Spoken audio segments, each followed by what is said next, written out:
Do you know what kills most people's dreams? It's not poverty. It's not lack of talent. It's the fear of failure. Fear stops you from starting. It keeps you stuck while others move forward. And if you don't learn to face it today, you've already lost before even starting. Failure. The word alone makes many people uneasy. It's tied to embarrassment, disappointment, and the feeling of not being good enough. Yet, if we look closely, failure is not the enemy we've been taught to fear. It's one of the most honest teachers life offers us. The truth is, failure doesn't destroy you. It develops you. It forces you to pause, to analyze, and to grow in ways that success never could. When you experience failure, the first reaction is often emotional: frustration, shame, or regret. But those feelings don't define the experience itself. They are merely signals, like warning lights, showing that you care deeply about what you're doing. If you can learn to interpret failure not as a verdict, but as feedback, everything changes. Every mistake you make carries a message. The key is to listen, not to hide. History offers countless examples of people who embraced failure as part of their evolution. Thomas Edison famously said, "I have not failed. I've just found 10,000 ways that won't work." To him, failure was not proof of incompetence, but evidence of persistence. Elon Musk, Walt Disney, Oprah Winfrey, they all share one trait. They learned to see failure as data, not disaster. This perspective transformed their setbacks into stepping stones. The reason failure feels so painful is that our society often links achievement with self-worth. From school grades to job promotions, we're conditioned to believe success equals value. When we fail, it feels like a personal rejection, not just of our efforts, but of ourselves. But this belief is false. You are not your results. You are the sum of your resilience, your courage, and your ability to learn. The greatest mistake isn't falling short. It's refusing to rise again. Imagine a child learning to walk. They fall dozens of times, yet no one calls them a failure. In fact, each fall is a crucial part of learning balance. The same principle applies to adults. The difference is that as we grow older, we become more self-conscious. We stop seeing mistakes as natural and start seeing them as shameful. But growth demands discomfort.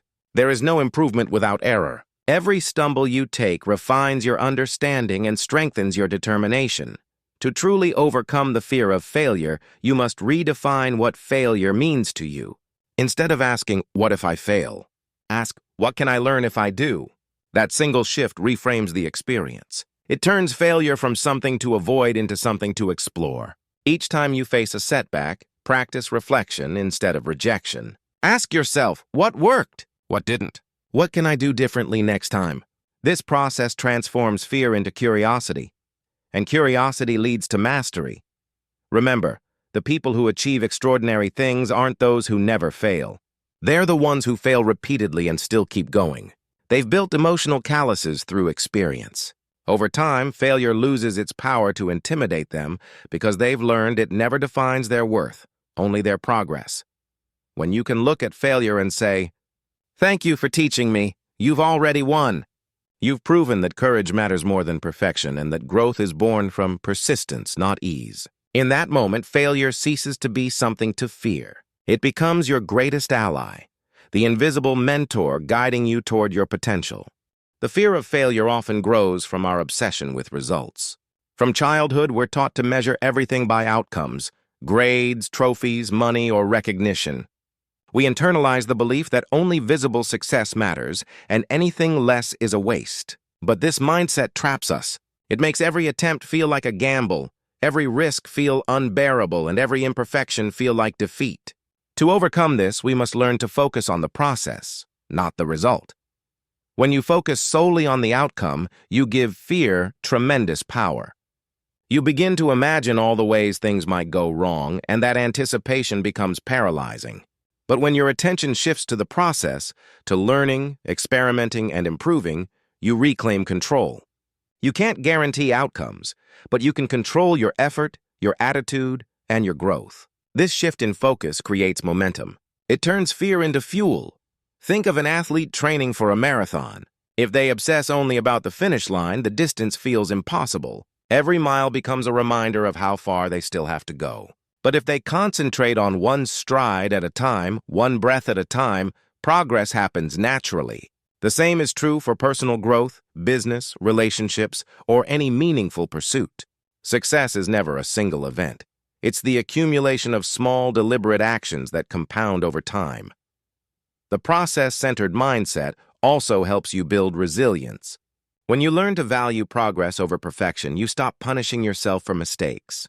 Instead of seeing errors as failures, you see them as part of the craft, necessary experiments on the path to mastery.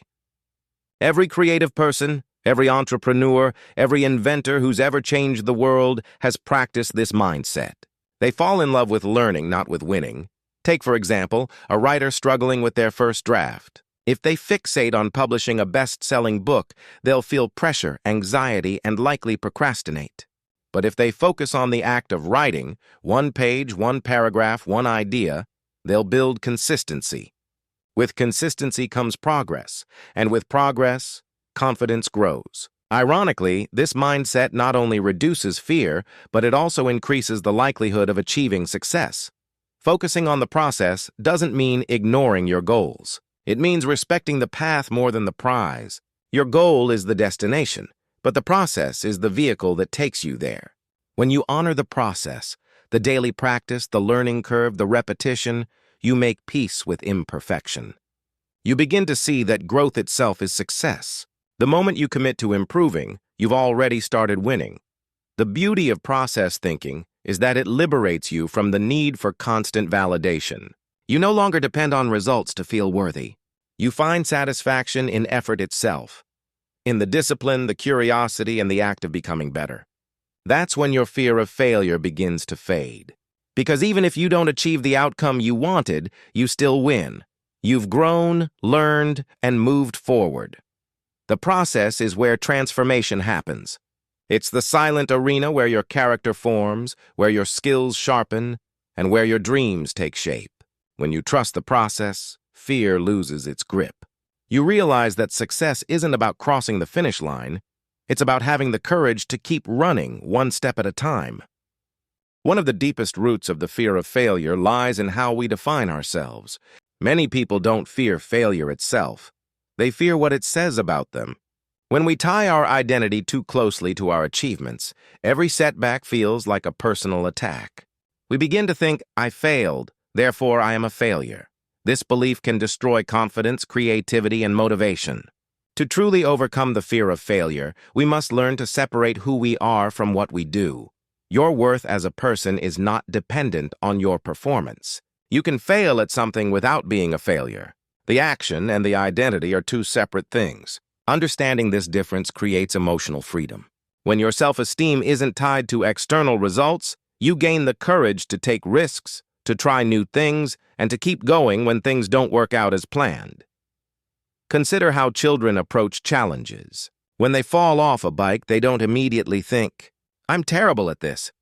They think, I haven't learned it yet. They separate the event from their self-image, which is why they can get up and try again. Adults, however, internalize every mistake as evidence of personal inadequacy. This habit, reinforced by years of societal conditioning, creates a fragile sense of self. The antidote is self-compassion, the ability to treat yourself with understanding rather than judgment. Self-compassion doesn't mean avoiding responsibility. It means recognizing that imperfection is part of being human. When you accept that mistakes are inevitable, you stop treating them as moral failures. You begin to approach them with curiosity instead of shame. Ask yourself, what can this teach me? Or how can I adjust next time? This mindset keeps your confidence intact even when things go wrong. Psychologists often refer to this as developing a growth mindset. People with a growth mindset believe abilities can be developed through effort and learning, while those with a fixed mindset believe talent alone determines success. When you have a fixed mindset, failure feels permanent, a judgment of your intelligence or ability. But when you adopt a growth mindset, failure becomes feedback. It's information, not identity. In professional and personal life alike, the ability to separate yourself from your mistakes also improves relationships and leadership. A leader who sees failure as feedback can create an environment of trust where others feel safe to innovate. A parent who models resilience instead of perfection teaches their children confidence. The act of forgiving yourself becomes a form of strength, not weakness. Another helpful practice is changing the language you use with yourself. Instead of saying, "I'm not good at this," try, "I haven't mastered this yet." That small shift redefines failure as a temporary state, not a permanent condition. It gives your mind permission to keep growing. The words you choose shape the reality you live in. Speak to yourself the way you would to a friend who's learning something new, with patience, empathy, and belief in their potential. When you finally detach your identity from your outcomes, something powerful happens. Fear loses its foundation. You no longer dread making mistakes because your sense of self isn't on trial. You begin to play, to experiment, to take bold action without needing to be perfect. Failure becomes just another part of the process, a lesson, not a label. In the end, separating yourself from your mistakes doesn't make you careless. It makes you unstoppable. You learn that you can fail without losing dignity, try again without losing confidence, and dream without limits. You become free to grow, not because you never fall, but because you've learned how to rise every time you do. The fear of failure often feels overwhelming because it lives in uncertainty. The unknown outcomes, the imagined losses, the what-ifs that haunt your mind before you even begin. But the truth is, fear thrives on lack of preparation. When you don't have a plan for failure, your brain exaggerates the threat. It paints disaster scenarios and convinces you that one misstep will destroy everything. To reclaim control, you must do the opposite of what fear expects. Prepare for failure instead of avoiding it. Preparing for failure doesn't mean expecting the worst. It means being ready to face it calmly and intelligently. When you acknowledge that setbacks are possible, you take away their power to surprise you. Start by asking yourself a simple question. What's the worst that could happen? Most of the time, the worst-case scenario is uncomfortable, not catastrophic. You might lose some money, time, or pride, but rarely your life, your worth, or your ability to try again. Once you define the fear, it shrinks. The next question is equally important. If that happens, what will I do? By thinking through your response, you transform panic into preparation. You develop a contingency plan, a safety net of action steps that will guide you if things go wrong. For example, if a business idea fails, your plan might include analyzing what didn't work, revising your strategy, or seeking feedback from mentors. If a relationship ends, your plan could focus on healing, self-reflection, and rebuilding confidence. When you know your next step, failure becomes a challenge to manage, not a mystery to fear. This kind of mental preparation also helps you build emotional resilience. People who expect perfection from themselves often collapse when reality doesn't match their plans. But those who accept imperfection as part of growth adapt faster. They bounce back quicker because they've already rehearsed the possibility of failing, not as a prediction, but as part of the process. Think of it like a pilot running through emergency drills before takeoff. The goal isn't to crash. It's to be ready if turbulence appears. Another powerful tool is reframing. When something doesn't work out, don't ask, "Why me?" Instead ask, "What is this teaching me?" This question changes the emotional tone of failure from despair to curiosity. It turns you into a problem solver rather than a victim. Every setback, when examined honestly, contains information about what to improve next time. By approaching failure with a learning mindset, you transform it into a stepping stone rather than a stumbling block. It's also vital to remember that failure doesn't erase your past progress. Many people treat failure as starting over from zero, but that's never true. Each attempt leaves you wiser, stronger, and better equipped. What you learn from failure compounds like interest. Every experience, and even painful ones, adds to your skill set and emotional intelligence. When you realize this, failure no longer feels like an ending, but a redirection. Finally, preparing for failure is not about pessimism. It's about empowerment. It gives you the strength to act boldly because you've already faced your fears in your mind. You stop waiting for perfect conditions and start moving forward, knowing you can handle whatever comes. That sense of readiness is freedom. It allows you to pursue your goals with clarity and confidence rather than hesitation and doubt. When you're mentally and practically prepared for failure, fear loses its control over you. You understand that no single setback defines your journey, only your response does. And with every plan, reflection, and recovery, you become stronger, steadier, and far more unstoppable than fear ever imagined. The most effective antidote to fear isn't thinking, analyzing, or planning. It's action. Fear of failure feeds on inaction. The longer you wait, the louder it grows. You imagine more risks, more consequences, more reasons not to move forward. But once you take even the smallest step, fear begins to lose its grip. The truth is simple. Confidence doesn't come before action. It comes from action. Every time you move forward, even in tiny increments, you train your mind to understand that failure isn't fatal. Taking small actions daily is a way of building courage through momentum. You don't need to conquer everything at once. You just need to make progress. Imagine fear as a shadow. It only looks large when you're standing still. Once you walk toward it, it begins to shrink. When you take small, consistent steps, you turn uncertainty into experience and experience into wisdom. The habit of action gradually replaces the habit of hesitation. The power of small actions lies in their manageability. They're not overwhelming. They're achievable. If your goal is to start a business, your first step could be as simple as researching your target audience or writing down your idea. If you want to improve your health, it might be a 5-minute walk each morning. Each small step creates a sense of accomplishment that rewires your brain. Your mind starts associating effort with growth rather than danger. Over time, this builds emotional resilience, the confidence that comes from seeing yourself follow through. One reason people fear failure is that they set enormous goals and expect perfection from the start. When they can't meet those unrealistic standards, they stop trying altogether. The secret is to lower the barrier to entry. Do something so small that failure becomes impossible. Write one paragraph, make one phone call, record one short video. These small victories add up, building not only momentum, but identity. You begin to see yourself as someone who takes action. That shift in self-image is the foundation of lasting change. Action also teaches you faster than analysis ever could. You can read hundreds of books about swimming, but you'll never learn to swim until you step into the water. Similarly, real learning happens through experience. Each action gives you feedback. What works, what doesn't, what to try next. This feedback loop transforms fear into understanding. Once you realize failure is simply information, it stops being something to avoid. It becomes part of your learning strategy. It's important to remember that consistency matters more than intensity.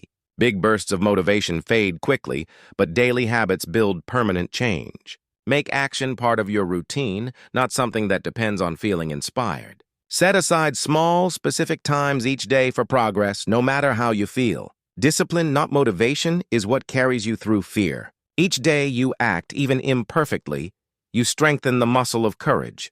Eventually, the line between fear and excitement begins to blur. What once felt terrifying starts to feel challenging in a good way. You start craving growth rather than avoiding it. That's the moment you've truly transcended your fear of failure, when you see effort itself as a reward. Success becomes a byproduct of consistent movement, not the reason for it. So start small, start scared, but start. Action is the only way to prove to yourself that fear is a liar. Every step forward is a declaration. I am stronger than my doubts. Over time, those tiny steps will lead you further than you ever imagined, not because you avoided failure, but because you walked through it, one brave action at a time. Failure isn't scary. What's truly scary is never trying at all. Every fall is a lesson. Every failure brings you closer to success. So don't fear failure, fear not starting. If you're on your journey to conquer fear, drop a to remind yourself you're moving forward. And don't forget to follow. Your journey to strength has just begun.